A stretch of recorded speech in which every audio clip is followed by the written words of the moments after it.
नमस्कार दोस्तों। आज आज की कहानी का शीर्षक है भगवान तेरा शुक्रिया। एक व्यक्ति काफी दिनों से चिंतित चल रहा था, जिसके कारण वह काफी चिड़चिड़ा तथा तनाव में रहने लगा था। वह इस बात से परेशान था कि घर के सारे खर्चे उसे ही उठाने पड़ते हैं। पूरे परिवार की जिम्मेदारी उसी के ऊपर है। किसी न किसी रिश्तेदार का उसके यहाँ आना जाना लगा ही रहता है। इन्हीं बातों को सोच सोच कर वह काफी परेशान रहता था तथा बच्चों को अक्सर डांट देता था तथा अपनी पत्नी से भी ज्यादातर उसका किसी न किसी बात पर झगड़ा चलता रहता था।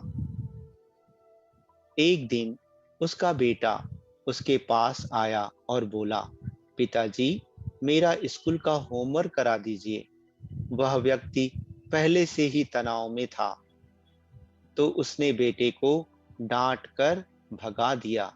लेकिन जब थोड़ी देर बाद उसका गुस्सा शांत हुआ, तो वह बेटे के पास गया तो देखा कि बेटा सोया हुआ है और उसके हाथ में उसके होमवर्क की कॉपी है। उसने कॉपी लेकर देखी और जैसे ही उसने कॉपी नीचे रखनी चाही, उसकी नज़र होमवर्क के टाइटल पर पड़ी। होमवर्क का टाइटल था, वे चीजें जो हमें शुरू में अच्छी नहीं लगती, लेकिन बाद में वे अच्छी ही होती हैं। इस टाइटल पर बच्चे को एक पैराग्राफ लिखना था, जो उसने लिख लिया था। उत्सुकतावश उसने बच्चे का लिखा हुआ पढ़ना शुरू किया। बच्चे ने लिखा था, मैं अपने फाइनल एग्जाम को बहुत धन्यवाद देता हूँ, क्योंकि शुरू में तो ये बिल्कुल अच्छे नहीं लगते, लेकिन इसके बाद स्कूल की छुट्टियां पड़ जाती है। मैं खराब स्वाद वाली कड़वी दवाइयों को भी बहुत धन्यवाद देता हूँ, क्योंकि शुरू में तो ये कड़वी लगती हैं, लेकिन ये मुझे बीमारी से ठीक करती हैं।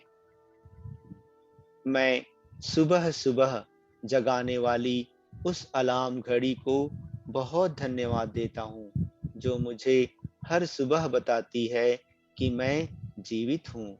मैं ईश्वर को भी बहुत धन्यवाद देता हूँ, जिसने मुझे इतने अच्छे पिता दिए,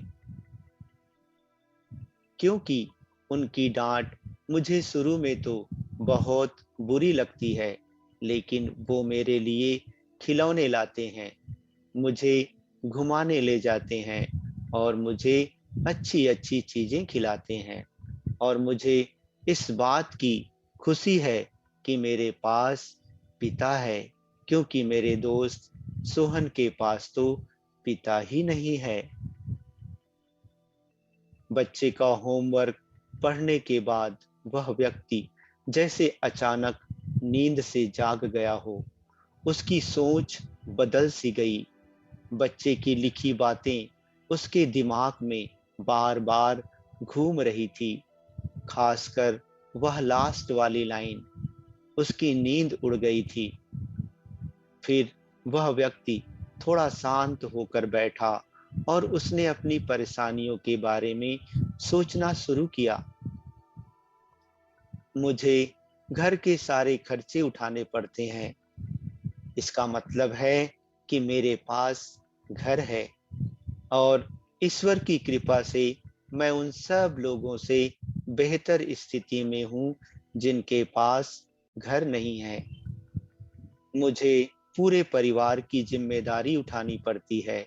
इसका मतलब है कि मेरा परिवार है, बीवी, बच्चे हैं, और ईश्वर की कृपा से मैं उन लोगों से ज़्यादा खुशनसीब हूँ जिनके पास परिवार नहीं है और वो दुनिया में बिल्कुल अकेले हैं। मेरे यहाँ कोई ना कोई मित्र या रिश्तेदार आता जाता रहता है। इसका मतलब है कि मेरी एक सामाजिक हैसियत है और मेरे पास मेरे सुख दुख में साथ देने वाले लोग हैं। हे मेरे भगवान, तेरा बहुत बहुत शुक्रिया। मुझे माफ करना, मैं तेरी कृपा को पहचान नहीं पाया। इसके बाद उसकी सोच एकदम से बदल गई। उसकी सारी परेशानी, सारी चिंता एकदम से जैसे खत्म हो गई। वह एकदम से बदल सा गया। वह भागकर अपने बेटे के पास गया और सोते हुए बेटे को गोद में उठाकर उसके माथे को चूमने लगा और अपने बेटे को तथा ईश्वर को धन्यवाद देने लगा। हमारे सामने जो भी परेशानियां हैं, हम जब तक उनको नकारात्मक नजरिए से देखते रहेंगे, तब तक हम परेशानियों से घिरे रहेंगे।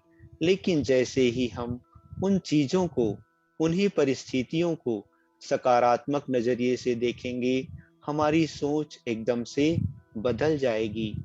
हमारी सारी चिंताएं, सारी परेशानियां, सारे तनाव एकदम से खत्म हो जाएंगे और हमें मुश्किलों से निकलने के नए नए रास्ते दिखाई देने लगेंगे।